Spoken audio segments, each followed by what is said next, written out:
اگلا حرف ہے احدن، یہ سادہ آپ نے پڑھا احدن، لیکن اصل میں یہ تنوین ہے نا، تو جب تنوین کے ساتھ پڑھیں گے تو کیسے پڑھیں گے؟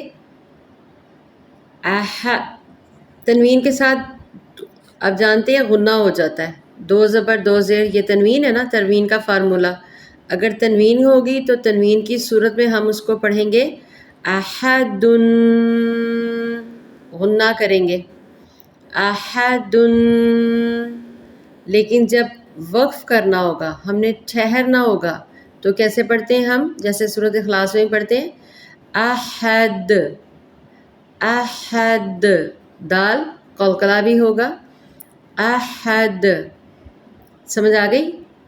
سادہ احدن، وقف کی صورت میں احد، اور تنوین ہوگی تو کیا کریں گے؟ احدن،